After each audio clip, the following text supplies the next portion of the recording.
Good evening, Facebook family and friends. It's time for another episode of Spill the Tea with Dr. T.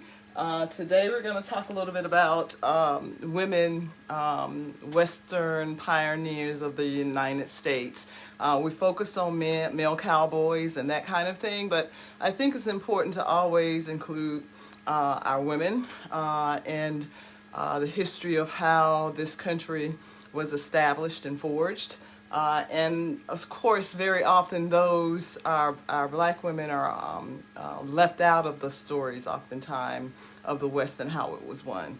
So bear with me this evening. We're going to take a dive into more of our African American women and look at what they contributed to the Wild West, how they overcame great obstacles. And then I'll close today by sharing a little follow-up on the Harrison family, my family by extension, and what happened to the slave girl who would have been one of the richest women in the United States. So with that, let's dive in. I'm going to adjust my camera so you guys can see, and we'll just talk through, and I'll try to keep an eye out for questions. I'm not going to turn my phone this time so that you guys don't have to chase around which way to hold your phone. I think we can see it okay this way. Let's see if I can put you a little closer so you can really see very well. All right. Okay. So with that, again, Spill the Tea, Frontier Women, Untold Stories of African American Women in the American West. There are books, movies, and TV shows that have been written about the exploits of men, and almost always they're white men. Of course, we've heard and I've shared about some of the African American men, black men who helped to settle and conquer the West and contributed great things. But again, because we're coming to the end of Women's History Month, I want to especially celebrate these women who, again, overcame significant obstacles, many of them starting out as enslaved persons and forging their way, their subsequent generations' ways, and then making some major and valuable contributions to the West as it was won and conquered. So let's celebrate our women. The first woman that I want to share is someone who's close to my heart because she shares my last name.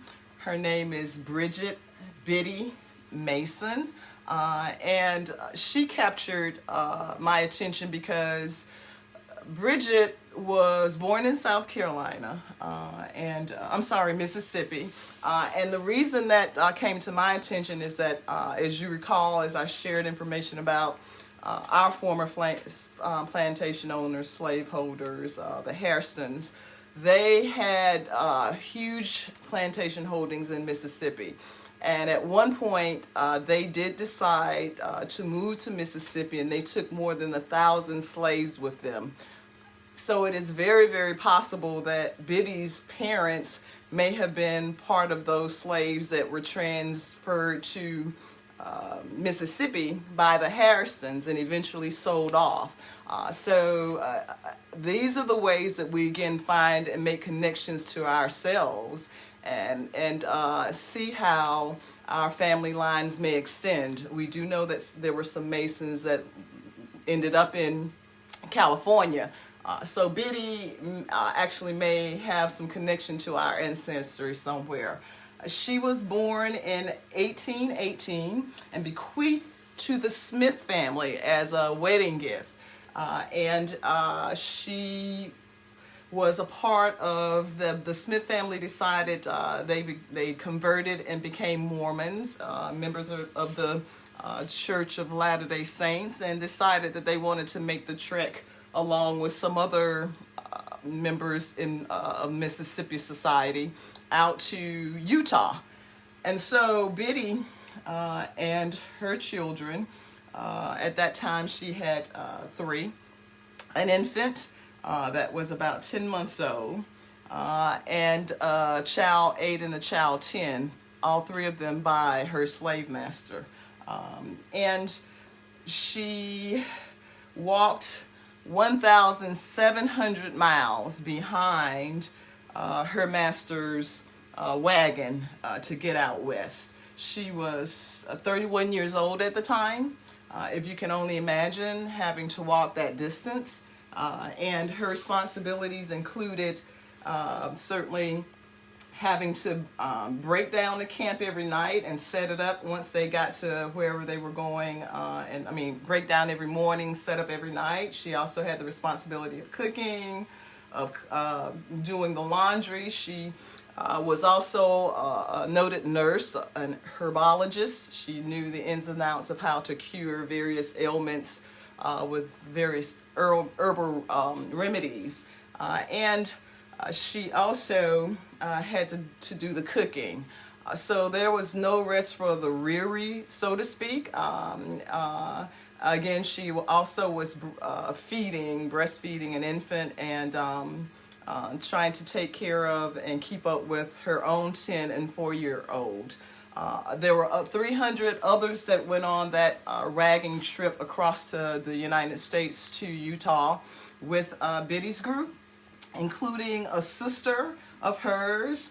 And by the time they left to go to Utah, Master Smith's wife, the plantation owner or the slave owner, had 6 children by Mrs. Smith, his wife, 3 children by Biddy, and also there were, I think, 9 children by Biddy's sister, Rebecca, who was a little bit older than Biddy. So they had a pretty large and substantial clan. They were hopeful that once they got to Utah, they would be set free.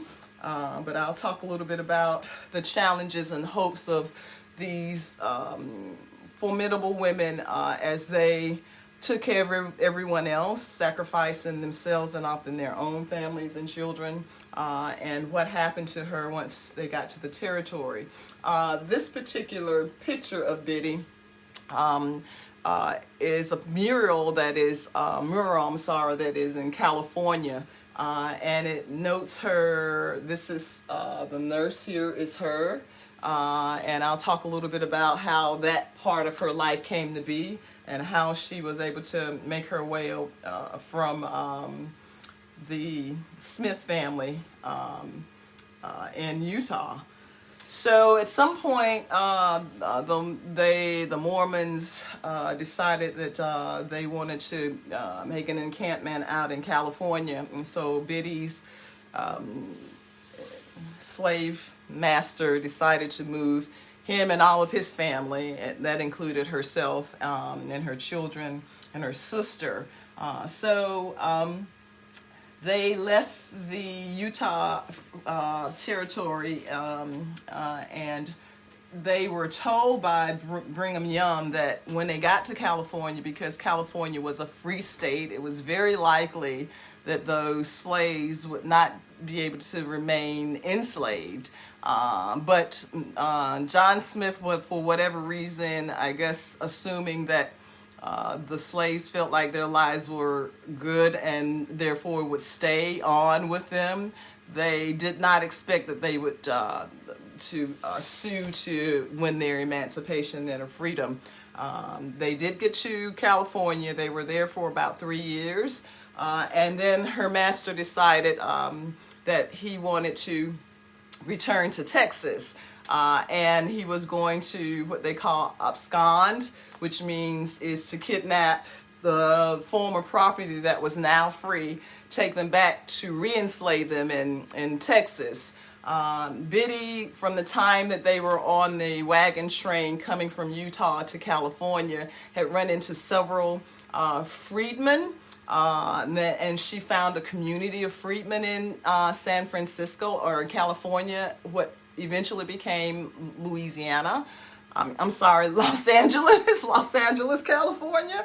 And some of these freedmen told her that she should pursue getting her freedom. She kept putting off until the day came when Master Smith decided that he was packing things up and they were moving. And they they moved about 60 something miles through California and camped out.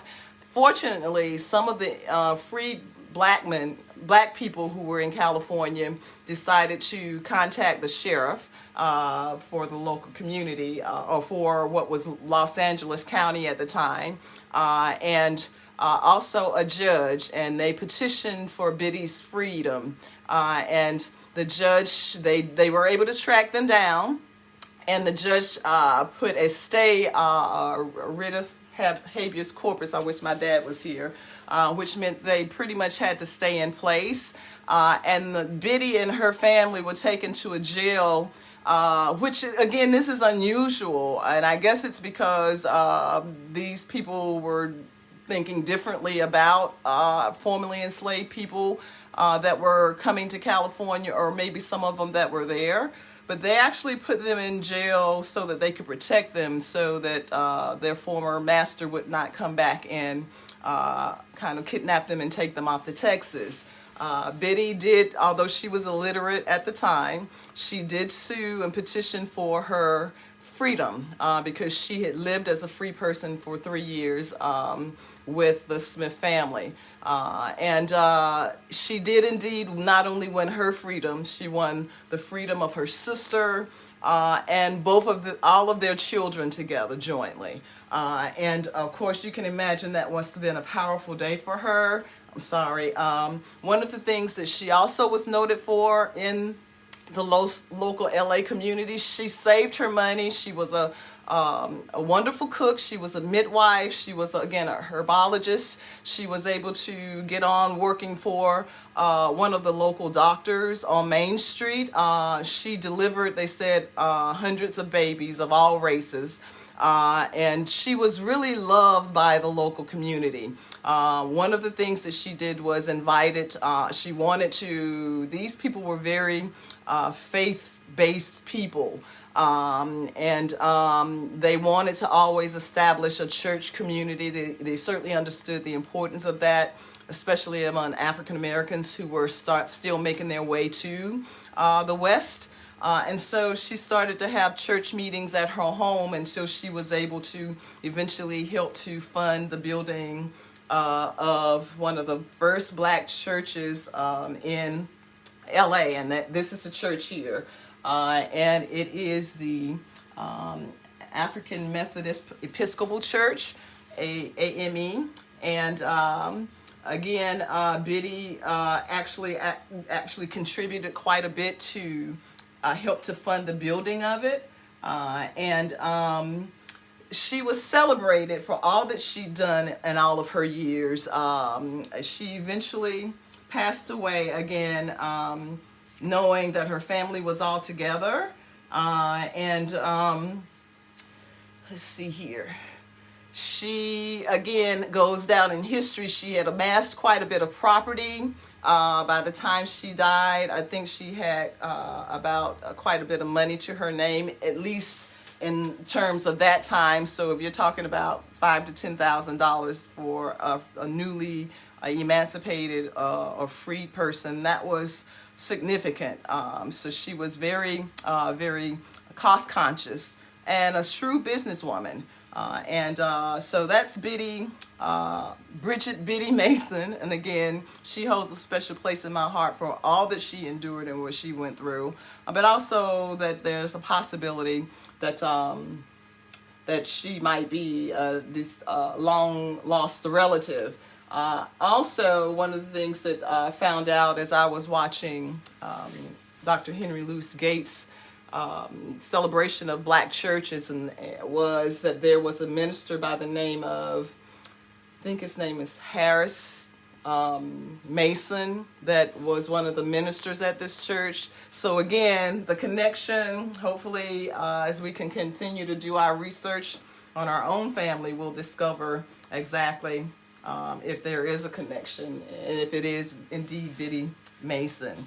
So here is actually her obituary, and it says the death of an old resident of this city, and she passed away when she was, again, in her 80s. And she did leave some descendant children, but she was also recognized for her tremendous contributions as a mother to the community, as someone who helped to bring churches to the African American community, also to help to fund those who were without. She did that as well, as all of these women did. When we say they were mothers, they truly were. So our next critical personality is this lady here. And similar to Biddy, she actually had a connection with the Church of Latter-day Saints, the Mormon Church.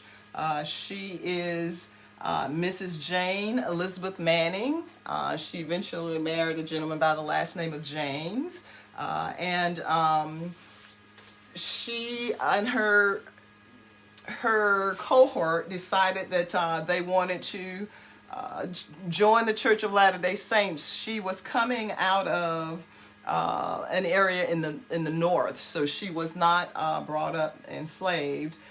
She was listening to some of the members, pastor that passed through, talk about the Church of Latter-day Saints and their beliefs. And one of the things that was happening about this time, around 1836, again, this is before they were thinking about the Civil War, so slavery was still in its most contested times and most brutal times. She overheard the pastor or the prophet from the Church of Latter-day Saints talking about slavery being an abomination and that all men should be free. And so she bought into that lock, stock, and barrel. She joined the church as a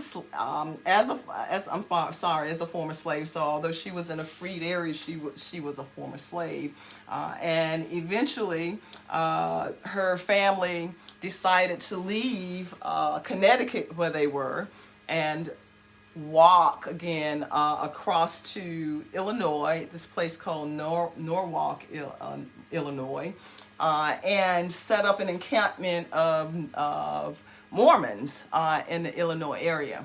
And so they did walk nearly 1,600 miles, and in doing so, when they got there, they were very, very happy. They scraped together. They thought they would be really welcome when they arrived, but they were not. They arrived to find that there was a lot of pushback against the Mormons in the country at that time. And so they were fearful that if they were not accepted by the greater society because they were of their anti-slavery views, then they would possibly not be able to sustain themselves as a church. And so they, again, as they walked through their shoes. She says that she remembers a trail of bloody footprints that led through to Illinois. But her spirit was high because, again, she was expecting that once they got there, they would be embraced, and at some point, they would become fully recognized by the Mormon Church. This gentleman here became one of their first ministers, black ministers, who was over tithing, and similar for this gentleman. So initially in the Mormon Church, black people, because there were not very many in Utah at the time, were accepted and embraced. That did change during the time in Biddy's life. And she felt betrayed by it, of course, as anyone would. But as you can see from this picture, they did make it out to Salt Lake City. And when they got there, they had to leave to go to Salt Lake City because, again, the anti-Mormon sentiment in Illinois had gotten so bad, and in Missouri had gotten so bad that they had actually kicked all of the Mormons out of Missouri, and they were afraid it was going to happen in Illinois. So they trekked further on into the Salt Lake Valley. Of course, it wasn't Salt Lake City yet because it was just being settled. But this is her right here. You can see in the corner her husband is back here. And these were some of the ministers and the pastors and the prophets for the Church of Latter-day Saints. As they traveled across onto Salt Lake City, again, this is right after, I think, emancipation was, the Civil War was starting to happen. As they were trekking across, they were actually accosted and interrogated because people were asking for their free papers, their freedmen papers, and because they were coming out of Connecticut, they were not slaves, formerly enslaved, and they were free people, so they didn't have papers. They eventually had to kind of jettison themselves out of that area in order to be safe. They finally made it up to Salt Lake, the Salt Lake Valley, and because, again, with the sentiment that was happening about the Mormons' anti-slavery stance, they had started to change their position on that. So they did not feel welcomed once they got there. And we're talking about a population at that point for every 300 white settlers, there was one black person. So it was very, very minuscule, the numbers that were there. But they were told to go to John Smith's house and to meet with him. The Smiths did take them in, and the Smiths were the head of the Church of Latter-day Saints at that point. They took them in and found them employment, and they stayed pretty close to this family for the duration of their time in Salt Lake City.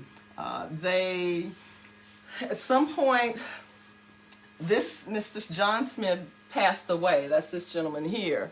And when he passed away, again, there was a new head of the church that was inducted. And although the wife, Emma Smith, John Smith's wife, had offered to adopt Jane and her husband, again, because by adopting them, they would be able to enter into heaven, so to speak, under the Mormon religion. She asked Jane twice, and Jane refused because she was sure at some point the church would see how worthy they were and would overturn the policy that said that they could not officially be members. But it actually went the other way. And the people who were formerly members, go back to this one up here, and I'll show you right quick. All of these folks lost their positions with the church because of a decision that they did research and track back black people to Cain and all of that stuff, and said that they were cursed and therefore they were to be slaves for perpetuity. This is the Mormon Cathedral in Salt Lake City. It's a beautiful facility, a beautiful institution if you've not ever visited. But one of the challenges I always faced in having learned, I've studied several of our religions, is the idea that you could not be a member if you were a person of color. Now, eventually that was overturned, and it was probably about 75 years after Jane and her husband Isaac had passed that a new minister came into the Utah presidency of the church, and they decided to posthumously grant, which again is another ridiculous idea, but to grant Jane and her husband and all of their offsprings, who have been such loyal servants, not only of the church, but for the Utah community and helping it to build itself, were granted access, I guess, to heaven.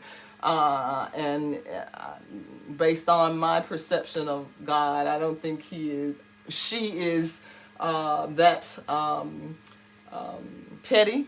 And I think because of their service and their hearts and their pure intentions over all of their days on this earth, that they were granted at their time of death entry into heaven. But I get a little emotional because these are real human beings, and that's why I really want to make sure we celebrate and tell their stories, because I feel that they're dying to be known. They died to be known, and we're gonna leave Miss Jane now and go to one of my favorites, and this is Stagecoach Mary. And she is Mary Fields. Mary Fields was formerly enslaved. She was about 6 foot tall, 200 pounds. So she was a very sturdy woman. And they said, they guessed that she probably was used to doing a lot of men's work on the plantation that she formerly had been on in Tennessee. Because she kind of liked to work independently, but she also had a temper that people didn't mess with. So for Mary, she had served well, and in 1865 she found herself as an enslaved woman. She had served her master very, very well. And she found herself a free woman after the Emancipation Proclamation was sent out and presented. She decided to, again, most of these free people had to use whatever skills they had available. Fortunately, they were skills that were very, very necessary as the West was won. They were hardy. Again, they knew how to make the best of their resources for eating, for medication, and for housing. But she decided to work on a steamboat coming out of Louisiana that traveled up into the, I guess, up the Mississippi. And she did so cleaning chamber pots. And as you know, that's not the kind of job that most people today probably would want to do, but enslaved people were, again, accustomed to having those lowly jobs, lowly but necessary for, again, the sanitation of health of any and the viability of any organization or any business. She was quite adept at what she did, and she decided that she wanted to kind of change her life and find a place that she could settle. And so she ran into the brother of a good friend of hers from when she was much younger. Now, this family were not slaveholders, but they had been very good to Mary as she was growing up. And she remembered them. They had decided to join a church, a Catholic community out in Montana. And she went to live with them and help out with this convent.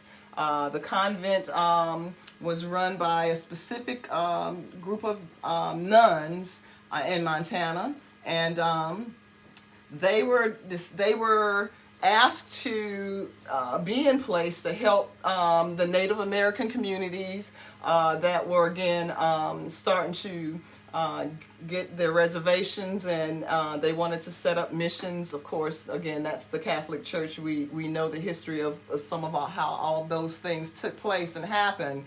But Mary, again, helped to actually build some of the buildings that were part of the mission. Again, she was also the laundress, the person who did the laundry.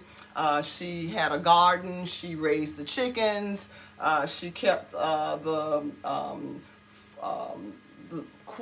front lawn groomed, and the appearance of the outside of the mission in tip-top shape. She was very particular about people walking on her grass, they said, and So again, very helpful to that community. And again, as people got sick, she certainly knew how to help to nurse them back to good health. At some point during Mary's tenure, now let me give you again some additional insight into her personality. Along with being no nonsense, she was the only person in the Montana area who the mayor allowed to go into the local saloon.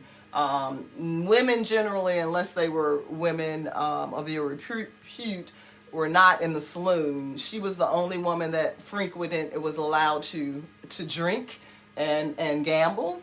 And so I started out hearing about her story as she chased some white gentleman out of the saloon because he failed to pay his laundry ticket fee a couple of months ahead, and she beat him up pretty bad, and of course he paid off his debt, and she never had any problems with him again.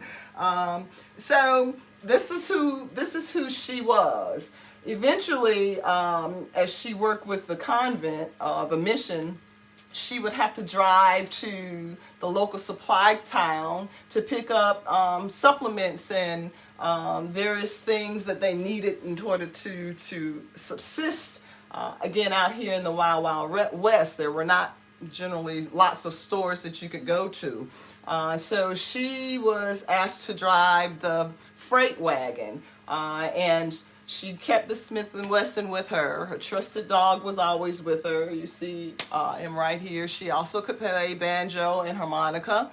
Some of the stories behind her life is that in order to keep some of the freight that she had picked up from perishing, her cart was overturned one night, and she was in the hills, and a pack of wolves were surrounding her. She stayed up all night, of course, with her trusted gun firing at them to keep them off, and to make sure that when she got up the next morning, righted her freight trailer and got her supplies back to the mission, all in good time.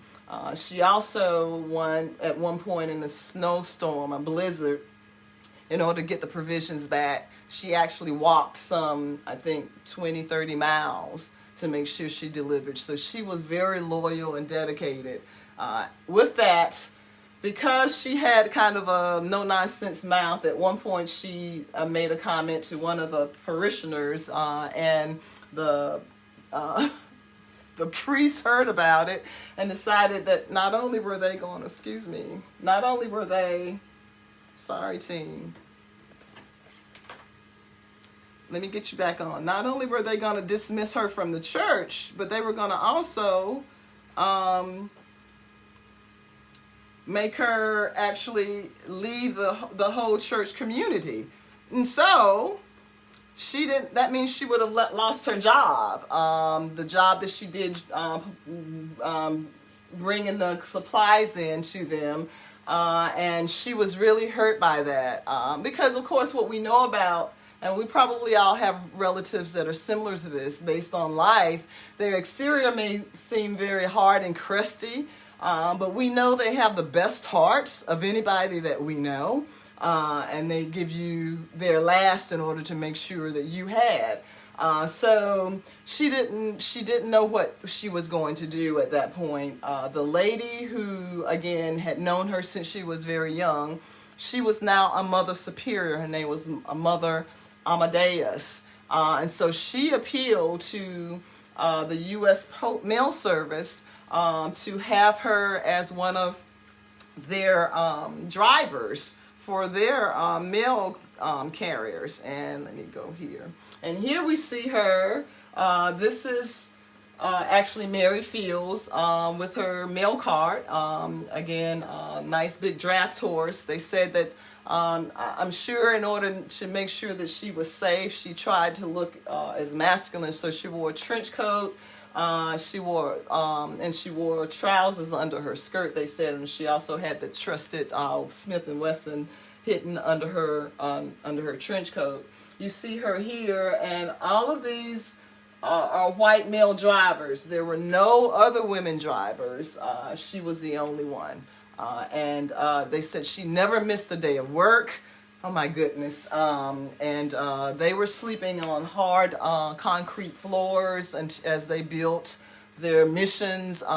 It was cold, and in the spring it was rainy. And so you can imagine the kinds of challenges they must have gone through. And as they were trying to make a life for themselves in this, again, uncharted territory. She again liked to look out for those who did not have enough to eat, did not have a place to live, and subsequently she lost a lot of money. People did take advantage of her as a result. As you can imagine, there were folks like that showed up in places like this because they knew there were people who they could take advantage of, unfortunately. But Mary went on to do quite well. When she passed, I think the Mother Superior decided to move on to Alaska by the time she was in her 80s. So she lived to a ripe old age. She stopped being a mail carrier, I think, at the age of 75, which is amazing in itself. And they say that at the end of her life, she kind of spoke of coming to the end of her life, and she just walked out of her house and with a blanket and found a field, and there were the brothers of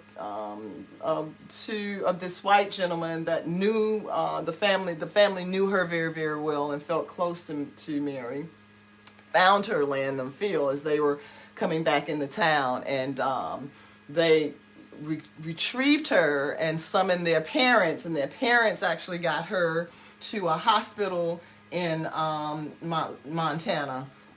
Again, something that was not usual for people of color in that time, but you did see those, and I think that's also uplifting, especially as we're listening to the George Floyd rerun of the what happened with him this weekend, his trial. It's nice to kind of hear stories about decent people who looked out for folks, and I think that's part of what made me so excited to share this week's stories with you all as well. My next personality is Abby Fisher. And Abby Fisher, again, one of these folks that she did some phenomenal things based on who she was and where she came from. She was born in 1831 in South Carolina, and she actually went out to her father, they think, was a Frenchman, the plantation owner, very likely. She was allowed to work in the kitchen because, again, she was part of the family, so she had that role. Although it was not easy, it was certainly much easier than being in the field working outside. So she picked up a lot of information working in the house. She not only learned to make all of the dishes that were known to her slaveholding family, but having her own garden, and also being aware of a lot of the foods that the Africans had used when they were formerly in Africa to season their foods. That started to create something called Southern cuisine.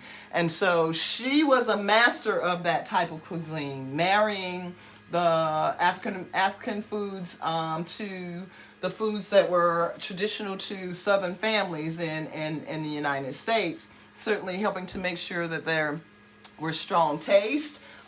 So things like watermelon, which came from Africa, things like rice, of course, which came from Africa.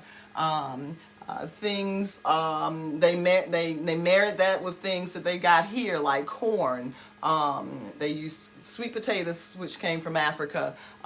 They married to other dishes once they started working here in the United States, and created a type of soul food, as we call it, as we know it. But making something out of nothing and making the very best of what they had access to.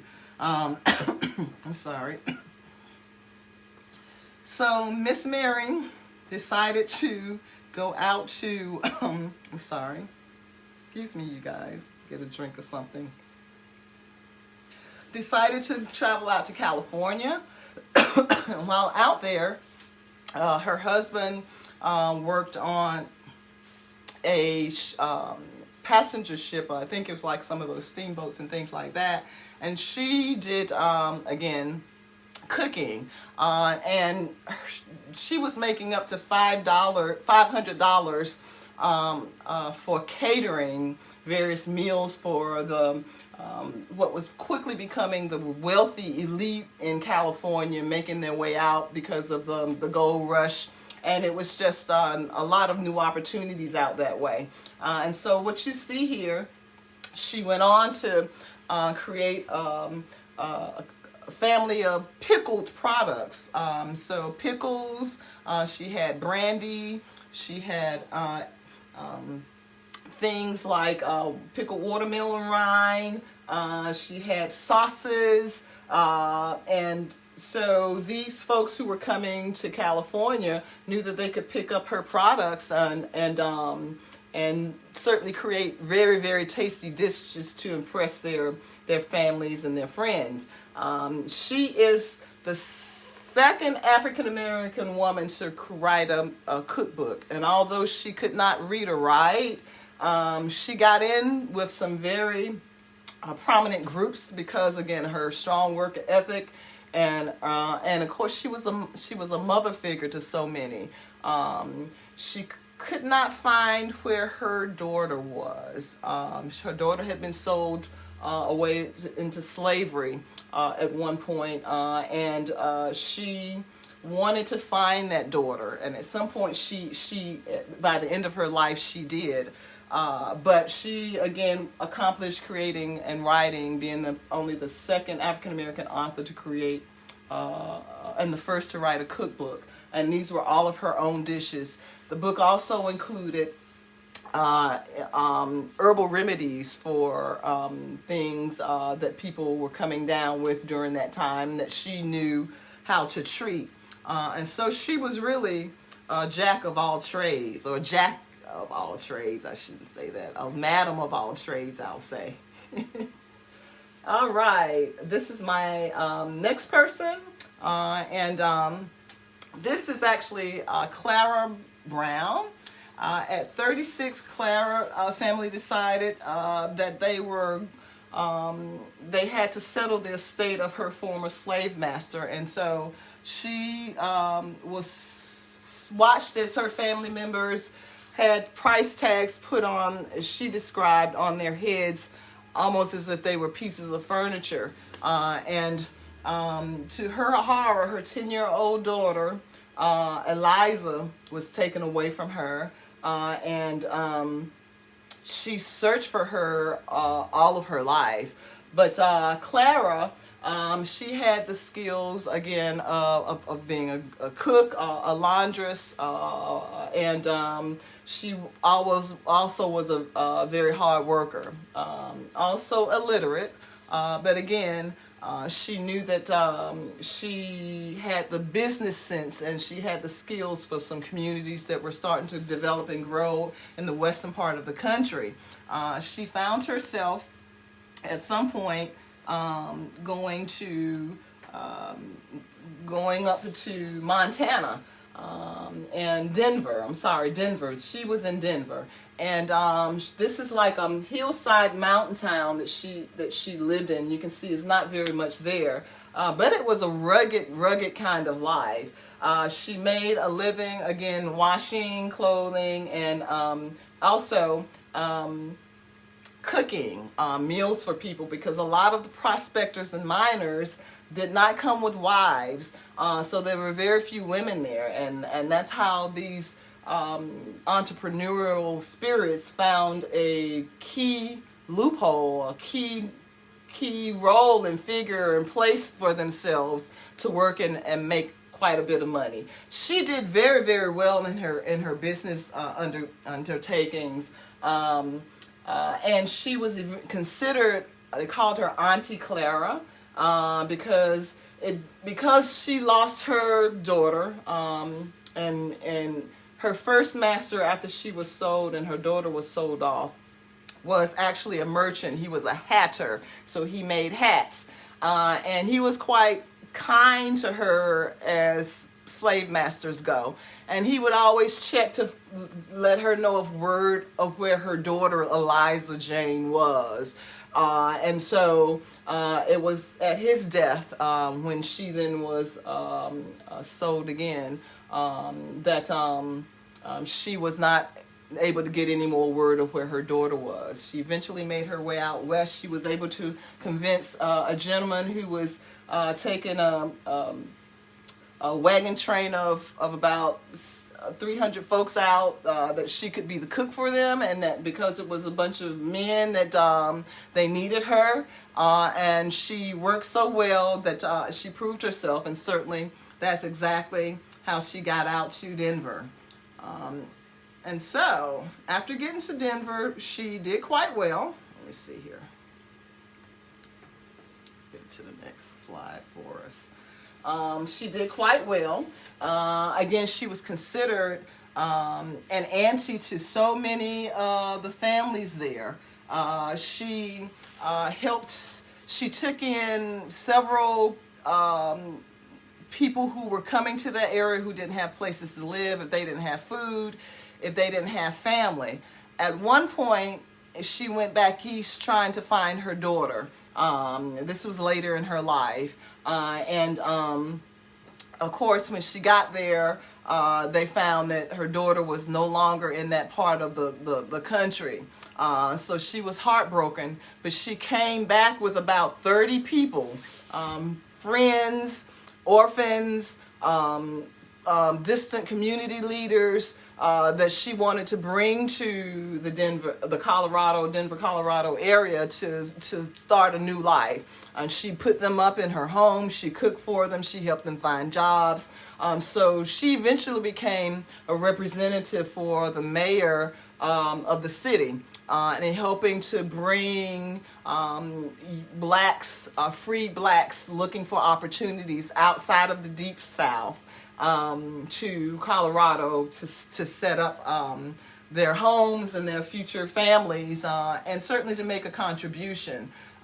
So this is Miss Clara. Eventually, somehow, it was found out that some white lady that knew Clara from her time in Kentucky had moved out to Iowa. And that is where her daughter was found. So when she was, I think, 66 years old, she got a telegram saying that her daughter, Eliza Jane, was still alive, and that they would send tickets to get her. This family that was in the community that loved her so dearly decided that they would pull together the money for not only for Clara to have her daughter come, but also to go back and bring her children, her grandchildren, and so eventually they were joined together again, and she stayed with her. She stayed with her throughout the rest of her life, and it was amazing because she had offered a $1,000 reward to anybody who could find her daughter. And again, that says how much she was able to amass back in that time. I think she only made $50 a year or something like that. So that says a lot about what she was able to do with her skills in a not so unhostile environment.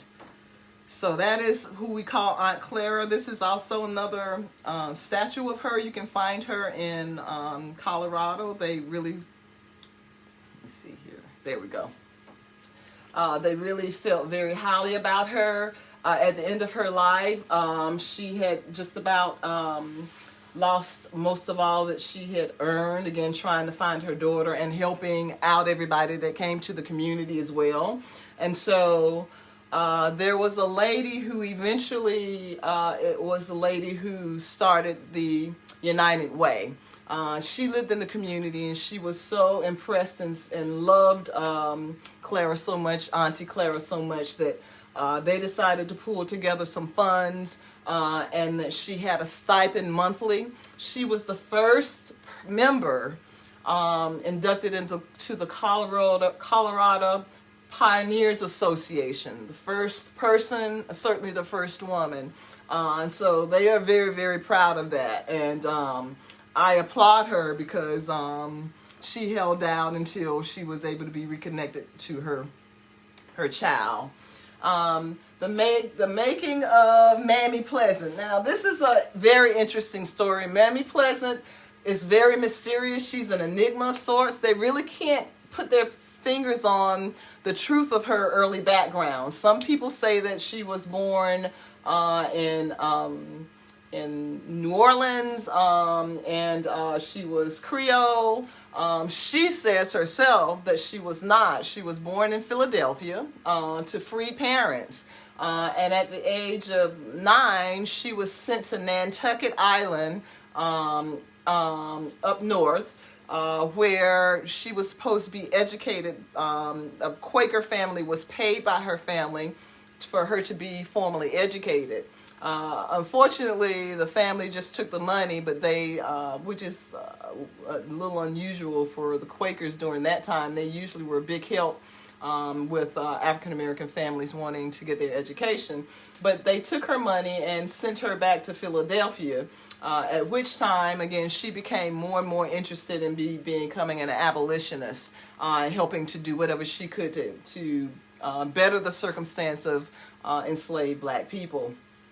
She eventually married a gentleman who was quite wealthy, and his name was Pleasant, with an S on the end. When he died, I think he lived for about 4 years. They put a lot of money into the Underground Railroad. They put a lot of money into helping to ensure that freed families were established, and they had funding to start their new life. And he died after 4 years, leaving her, I think, with well over maybe some hundreds of thousands of dollars, which again was rare for him and for her as black business people. She was very smart and savvy. Eventually, she decided to move out to California because she was very light complexioned. She was considered mulatto, of course, and she could pass, which she did sometimes. But she also knew how to do something that she called be a mammy. She kind of grew to resent the term mammy as she got older, into her 60s and so. But she said she used that role to hide out. With all the money that she had, of course, most folks did not expect her to be as wealthy as she was as an African American woman coming to California, and as learned as she eventually learned to read and write, of course. And what she wanted to do was create spaces where she was feeding or housing the wealthy. And as she was serving them, she was listening to their conversations so she could find out about opportunities to buy property, any policies that were being put into place that were be to the detriment or the uplift of her people. And so that's how she became friends with some very, very powerful and wealthy businessmen. One of her closest friends was a gentleman by the name of John Bell. And he was the president of the Bank of California. They were very, very close, and eventually they became business partners. And one of the things that they talk about, again, some of the rumors that surrounded her, they called her a voodoo queen. And probably because they could not figure out how a black woman was able to amass all that she had amassed. And so I'm going to show you the house now that she built And that was a boarding house. So this structure that took up 2 blocks, 33-room mansion, and then she used it as a boarding house so that as the rich bankers and prospectors and venture capitalists and politicians came into town to do business, and as they were starting to grow the city of San Francisco and California, they had a place to stay. And John Bell actually stayed here in this boarding house. Some people said that they thought it might have been a brothel, but they could never prove that. And generally, if there's something they can find on a person of color to kind of kick them out of business, I'd say that if it were true, they would have found it and we would know. But because they did not, I think she was playing above board. What eventually happened was John Bell, she again supported a lot of people who had causes. One lady was suing her wealthy husband in Denver for a divorce, and she gave her $65,000 to help her out in her divorce. Of course, it created a lot of friction. She did not win. The woman did not win the case so that was a loss for her. So she went out to her ranch in what is now Sonoma Valley, and she had a spacious ranch there. And while she was there, her partner, the white gentleman that was the president of the Bank of California, had gotten drunk one night back in the boarding house and somehow fell over the banister, dying. Of course, there were rumors that she pushed him over because he owed her $10,000. Of course, they couldn't prove that was true. But she did sue to try to get some of her funds back because they had commingled a lot of their monies. A lot of times, him being the front for her and a lot of businesses, because she knew, first of all, as a black person and as a woman, more than likely they would try to sham her. And so she often used these very, very powerful white businessmen as her front. And again, she was quite wealthy. And so when she tried to extricate her monies back from the Bell family, in extricating, they actually started to find out how wealthy she truly was. And not only did Mr. Bell live there, but he had I think she had 9 or 10 of his family members that were taking up residence in her boarding house. His daughter, Bell's daughter, sued her for again the monies that saying that the monies had been commingled and really trying to say that she had stolen money. Mammy Pleasant had stolen money from their family, and of course, unfortunately, they won out. So she not only lost her boarding house, eventually she lost quite a bit more because everybody started to then come after her with lawsuits once they realized how very, very much. We're talking about a woman with about almost $500,000 back before the turn of the 20th century, and a black woman at that. And so with that, I'm sorry, you guys, she decided that she was not going to continue to fight and contest. She eventually passed on. I think she was in her 80s when she passed. Again, a long, long life. But again, a African-American woman who amassed more than $500,000 in her lifetime. Amazing, but also the fight that she took up to be a place of respite and safety for her community, and also to help fund their efforts to legally challenge the systems that were in place for black people at the time. All right, so the next one, I'm getting really close to the end of them. I'm going to have to make this one quick. This is Sarah Rector. And you guys probably have heard of Sarah because she was one of the families that were formerly owned by one of the 5 civilized tribes, is what the U.S. government called them, of Native Americans out in the West that actually owned slaves.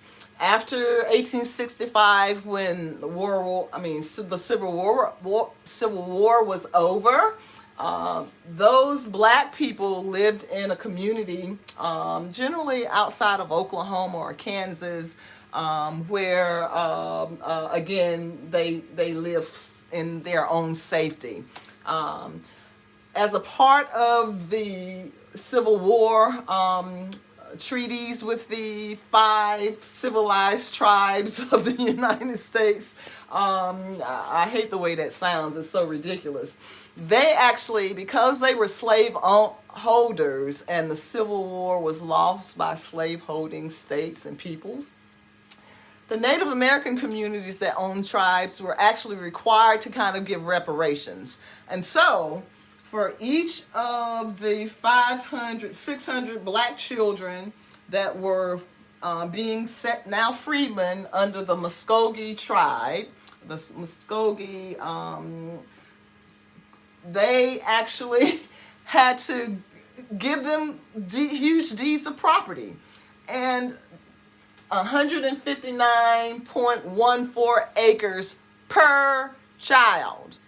Now, my first question is, how does the U.S. government, who stole the land from the Native Americans in the first place, and then the Native Americans say, okay, we're going to go by your structures and your mores and your policies and enslave people so that we can continue to build wealth too.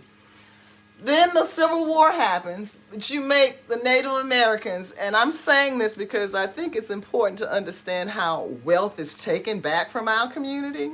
This is what affirmative action really is to people who have said that they've never had affirmative action in their communities. So this is affirmative action.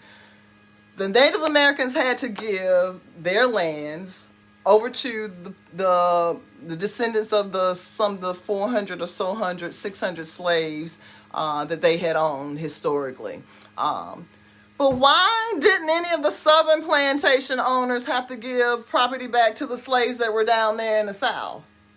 So what you have is those white plantation owners still been able to maintain whatever wealth they have, but yet the Native Americans who built wealth, their wealth is now being diminished because they're having to give it out. I'm not saying it's not fair, but to really be just, then I would expect that the U.S. government in the southern states would have had to do the same. And again, when these people went out, let me get more into the story, because again, with Rector, these people were given these tracts of land. She had hers. Again, this is the paper from her tribe, the Muskogee, and it outlines generationally how 4 generations back her great-great-great-grandfather was bought and eventually became a slave to the tribe. Well, eventually,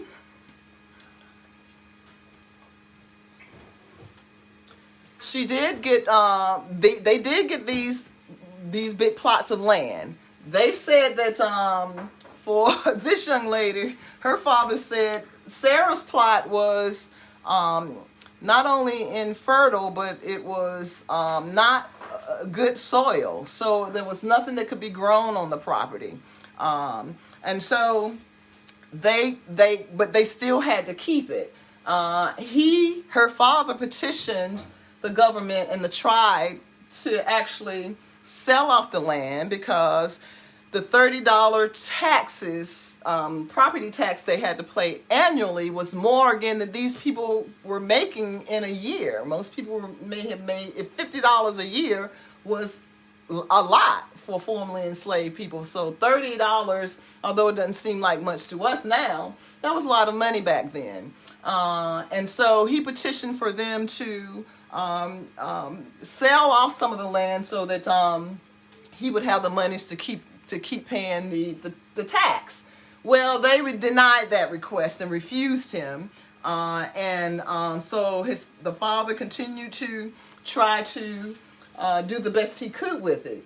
Eventually, he leased the land to Standard Oil Company. I think this was in February 1911. He decided to lease the land to Standard Oil Company. And in 1913, a gentleman by the name of B.B. Jones drilled a well that was what they call the gusher. And so they hit what they call Texas tea, black gold Texas tea.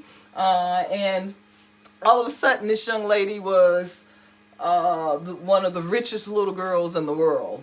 And once this was found out, as many of you know, and again, as we talk about how affirmative action under another name was happening, once this started to happen, then they decided, the powers that be, the legislature decided, in order for these black people to be able to keep their land, they needed to have some well-intentioned white person as their guardian. So if you were a grown black man, a grown black woman, but you were formerly enslaved, or you were a child or an orphan, then you had to have a good-hearted white guardian to help to make sure that they oversaw your property and your monies, so that people didn't take it. Now, of course, that doesn't prevent the people who you're guardians from taking the money.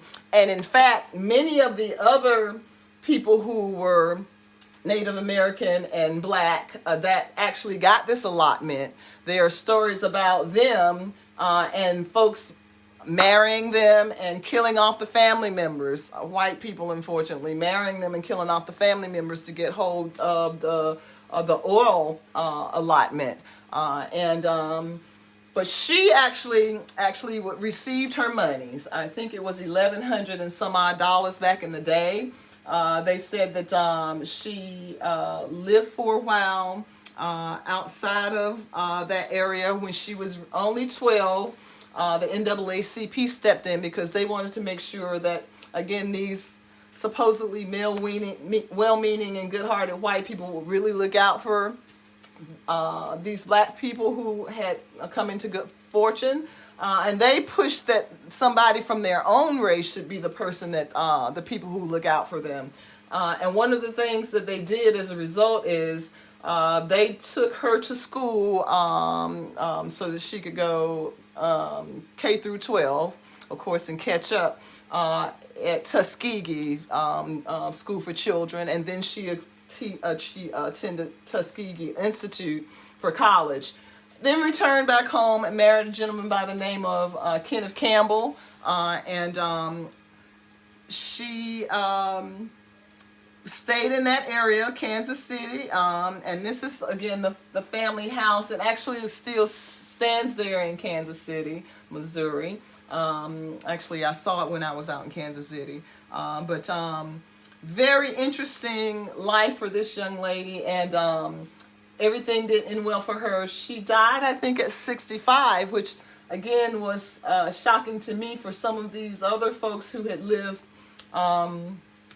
so roughly to have made it into their 80s and 90s. And she died at 65. That's not to say that there was not something fishy going on with her story as well. But she did live out her days pretty well. They said that she entertained folks like Duke Ellington and Count Basie. And she loved beautiful clothes and cars. And she certainly also helped to do for a lot with scholarships for a lot of young people who were trying to go on the school. And this is her grave marker. And then finally, wanted to remind folks that the great state of California, they are now finding more and more evidence that was named after an African queen. Now, it's a fictional queen that was written about by a Spanish writer by the name of Garcia Rodriguez del Montalvo. And he wrote a widely published novel back in the 1500s. And it's called The Adventure of El Splendid. And in the novel, he talks about this fictitious, there was an area called the Indies as you sailed around the coast of South America. And of course that would be California, but they called it the Indies, and that's of course why Columbus was confused about where he was. But there was a group of Amazon women led by Queen Khalifi, which is short for California. And they were Amazons, and they were noted weapon makers, and they could tame these huge beasts. And they also had lush tropical fruits and plants that were growing. But he is the author, the Spanish author, but she is Queen Khalifi, and her land was known as California. And I'm a little bit over time tonight, guys, but I have got to, before I leave, make sure that I tell you this is a little bit about Queen Khalifi. And again, in the story, the queen is ultimately defeated, but the idea of this black queen that ruled the lands of California became very popular. So when Cortez sailed around South America and landed in California, he named that place after the African queen, Khalifi. And I'm going to wrap up with the Hairston. So guys, good news is I found Kryllis. Okay, you guys remember that I told you about the Hairston plantation owner, Robert Hairston, and his wife, Ruth. Was it Ruth? Yeah. And remember Robert got upset and decided that he wanted to actually emancipate a number of his slaves. There was a meeting by the Quaker Relocation Association where they were sending some of formerly enslaved people back to Liberia. And Robert actually snuck 6 slaves on a ship going back to Liberia, and his wife was furious about that. And so he left, went traveling across the United States, went to Europe, and came back into Mississippi. And at that time, he decided that he was going to build his life in Mississippi. Although his wife and first cousin was still in Coulommiers, in Mocksville, North Carolina, he was going to live his life differently. He felt that slavery would be the downfall of the Hairston family, and of course, turns out that he was right. But long story short, he had several plantations in Mississippi. I think there were 3 or 4. One was on I'm probably saying this incorrectly, the Tugabe, I think, River. And that plantation, the white people in the state were really mad because he allowed the black people to run the plantation themselves. And, the white people would try to come on and abuse them, and he would send people in to kind of set the white people straight and beat them up. Robert would, because he lived with the slaves as if they were his family. Turns out that his common law wife, Elizabeth, had the only child that he ever sired when he was in his mid-60s. And this child was named Kryllis. This is the young lady that got lost. And so as he had some problems on his plantation up on, and I think it's Tugabe, he had to go up and check on it. And unfortunately, although he had been previously pretty healthy, he fell ill unexpectedly. And this is kind of the dire circumstance that happened to enslaved people so many times. Their slaveholders would say they wanted to free them, but if they didn't do it immediately and sign the papers and get it legalized, then they could die, and the person ended up being sold. And so he called his nephew in. His name was Major George Hairston. Now, this was and he was the son of a Major George Hairston, okay? And so he came over to help Robert get his will in order. Robert creates the will. He gives Major George some property and some slaves for doing the will for him.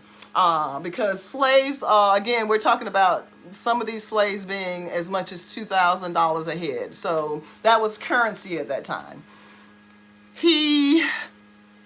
the one thing that he wants to guarantee is that his daughter would be free, and he wanted to make sure she got the rights to all of his plantations and all of his slaves. And the number of slaves they took to Mississippi just to set up their plantation was over 1,000. So we're talking about some of the largest slaveholding families in the United States. Of course, once the Harrisons heard about the will, they were upset because they did not want a mulatto to certainly get all of the property and all of the slaves.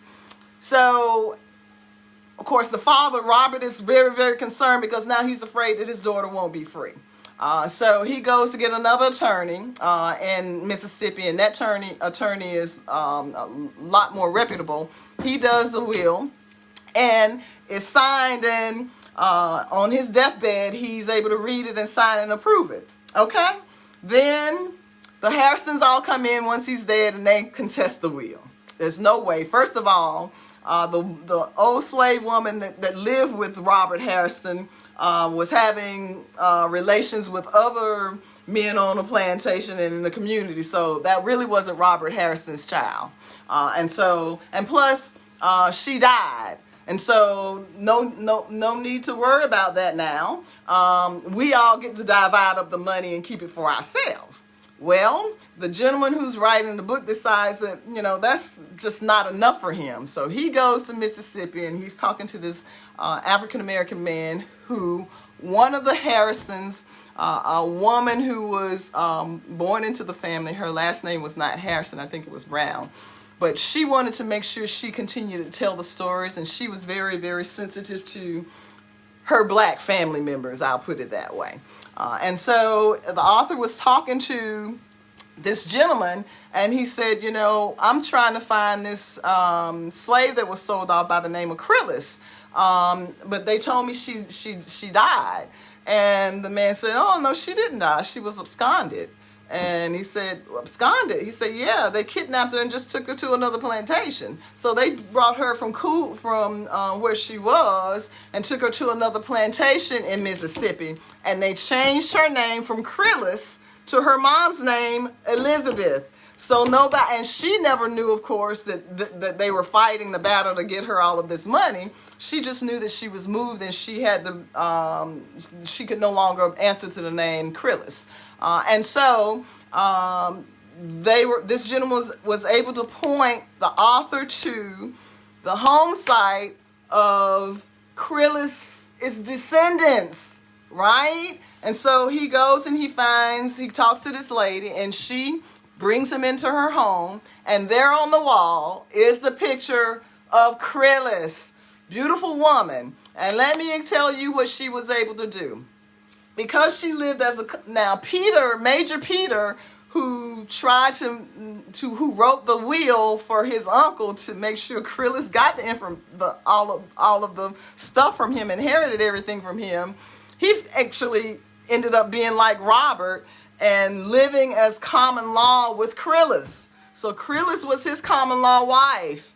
And he pretty much was a drunk because, again, we're getting into the time when the Civil War is about to start, and these plantation owners are losing lots of money. And so their businesses are going down. They're sinking. And so they decide that he's drinking heavily, but she keeps going out, and at different parts of the land that he owns pretty much, she cultivates it and starts growing things. She eventually buys her 1,400-acre farm. She's so adept at planting. And again, because all of the people who lived around that were the enslaved people were family members, they would help her and she would pay them. And she was able to pay for her own plantation by the returns from her cotton sales every year. When her common law husband died, again, he tried to leave her everything. But the Harrisons, buzzards kind of swooped in. And ultimately, she sued because she said, as his common law wife, she should have all of the monies and the plantations and the slaves. Of course, they were not going to have that, and so the Supreme Court denied it. And eventually, she then went back. She found an attorney to take her case back, and then she sued for wages. And of course, because she sort of worked for him, so to speak, she was able to get some for wages. But that is how they were able to prove that she still lived. It's like she showed up and her voice came through by doing a lawsuit. And that's what I've noticed about all of these black women who decided to come back and sue the communities that they were in for whatever. You cannot be dismissed if it is recorded in the legal records. And so I applaud all of them for being so savvy and again, just doing phenomenal things that go above and beyond my comprehension for that time frame. But again, just wanted to celebrate these women as we close out Women's History Month. Please look into some of them for yourselves. But I did want to make sure that I excitedly announced that that Kryllis is found, and she did have descendants, children, and she was a major entrepreneur and farming person in Mississippi after Major George Harrison, her common law white husband, passed. And I believe, hold on, right before I let you guys go, I'm going to show you one more thing right quick if I can. If I can pull it up. My last slide is this one to show proof of life. This is her, Elizabeth Kryllis Hairston. That is her. That is the record down there that shows her children. She had children with George. They talk about that. George Harrison. They list her as mulatto. It says married to Elizabeth A. Kryllis Mulatto Harrison, Major George White Harrison were married. I don't know how that happened.